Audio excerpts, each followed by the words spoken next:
Marshimi për jetën në Vlorë, heshtja e pjesës tjetër të Shqipërisë është po aq e rrezikshme sa timoni në duart e një të dehuri. Më 31 tetor, në orën 13:30, rrugët e Vlorës u mbushën me njerëz që mbanin në duar qirinj, lule dhe pankarta me mesazhin mjaft më me viktima në rrugë. Ishte një marshim paqësor, një akt dhimbjeje dhe dinjiteti në kujtim të 17-vjeçarit Leandro Shametaj, i cili humbi jetën tragjikisht në bulevardin Ismail Qemali më 28 tetor, pasi u përplas nga një automjet luksos tip Porsche i drejtuar nga 32-vjeçari Hajti Bajramaj, nën efektin e alkoolit dhe me shpejtësitë e normave të lejuara. Leandro ishte vetëm 17 vjeç. Punonte si kamarier dhe po kthehej në shtëpi pas turnit të mbrëmjes kur ndodhi përplasja fatale.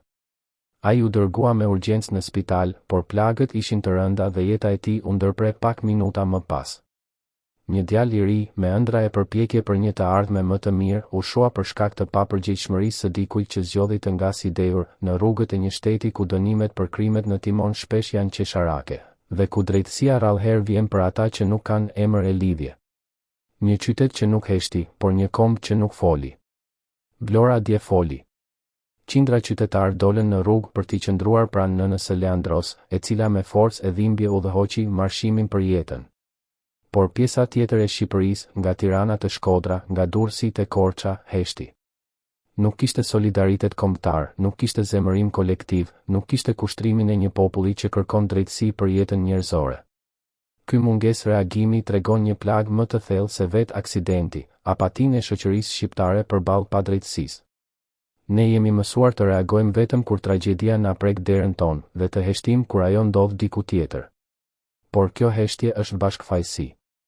Sepse çdo herë që një drejtues i dehur shpëton me një dënim qesharak, çdo herë që një prokuror mbyll një dosje me mungesë provash, çdo herë që një gjykatës jep masa të lehta sigurie për një vrasje në rrugë, ne, si shoqëri, jemi pjesë e asaj padrejtësie.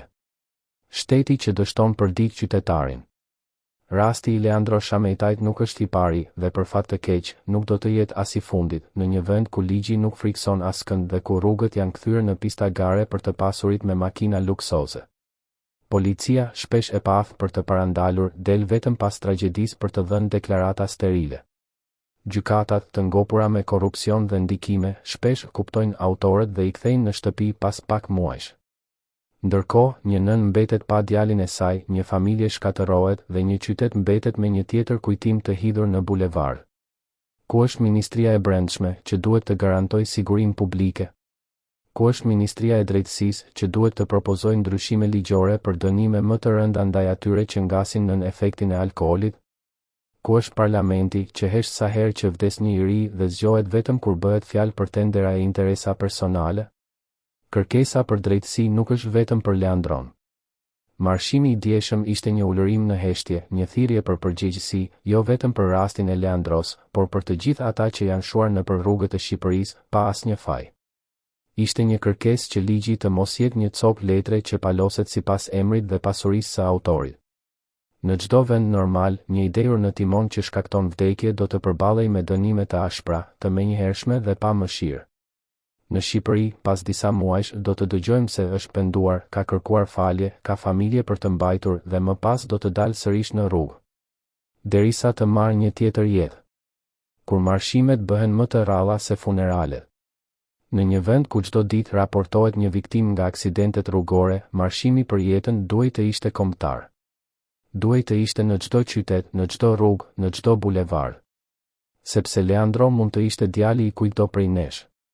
Por Shqipëria heshti. Sepse kemi pranuar normalitetin e krimit dhe kemi harruar se jeta është e shenjtë. Kjo heshtje është alarmante.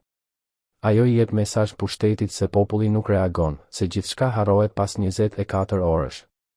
E kur një komb pushon së kërkuari drejtësi, pushteti pushon së pasuri frikë. Një thirrje që nuk duhet të shuhet. Nëna e Leandros, e cila organizoi marshimin, nuk kërkoi lëmosh, por drejtësi. Dhe drejtësia, në një shtet që pretendon të jetë europian, nuk mund të vijë me lot, por me ligje. Ajo marshoi me fotografinë e djalit në duar dhe me një mesazh të thjeshtë: mos pini e mos ngisni. Mos më sillni më nëna të tjera si unë. Kjo është thirrja që duhet të përqafojmë të gjithë. Sepse për çdo Leandro që humbet një pjesë e shpresës për këtë vend. Në fund, nuk është vetëm një histori aksidenti. Është një histori shteti që dështon.